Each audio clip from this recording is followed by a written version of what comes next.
মদ খেলে নাকি শরীর 40 দিন নাপাক থাকে, বিষয়টা কতটুকু সঠিক?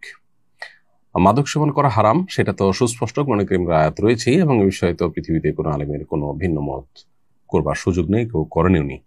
সো মাদক সেবন করা হারাম, সেটি আপন জায়গায় ঠিকই আছে, কিন্তু এর মানে এই নয় যে মাদক সেবন করলে, মদ পান করলে 40 দিন পর্যন্ত শরীর নাপাক থাকে, কারণ এরকম কোনো কথা হাদিসে বলা হয়নি। এই জন্য মদ পান করলে 40 দিন শরীরে নাপাক থাকার ধারণা সঠিক নয়।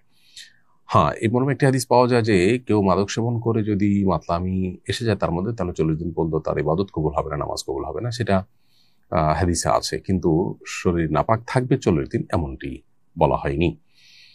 আর মদ মূলগতভাবে নাপাক কিনা সেটা নিয়ে আমাদের মধ্যে একাধিক মত আছে। হারাম হওয়ার ব্যাপারে কোনো সন্দেহ নেই, সব হারামই নাপাক কিনা সেটা নিয়ে ভিন্ন মত আছে। যদিও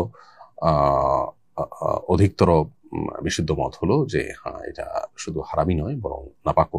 বাট বিষয়ের মতো পার্থক্য আছে। সাহাবায়ে কেরাম মদ হারাম হওয়ার পর মদের ভাঁড়গুলো ইয়েতে আপনার রাস্তায় তারা ফেলে দিয়েছেন।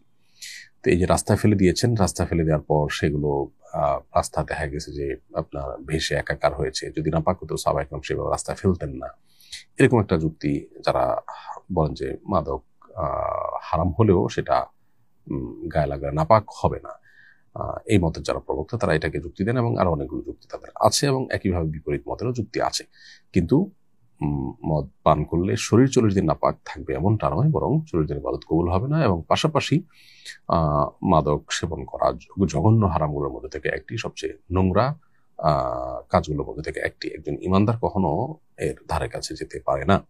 আমাদের অনেকেই আছেন যারা বিভিন্ন দেশে বসবাস করেন, যেখানে হয়তো মুসলমানদের সংখ্যাধিক্য নয় মুসলমানরা, সেখানে অনেকেই পানির মতো করে মাদক সেবন করার পরিবেশ মুসলিমদেরকে দেখে অনেকে সেটাতে অভ্যস্ত হয়ে পড়েন, অনেকে দ্বিধার্সে সেটা গ্রহণ করেন।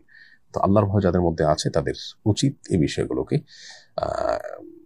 পরহেজ করে চলা এবং হারাম থেকে বেঁচে থাকা, যদি আখিরাতের প্রতি ন্যূনতম ইয়াকিন বা ঈমান বিশ্বাস থাকে।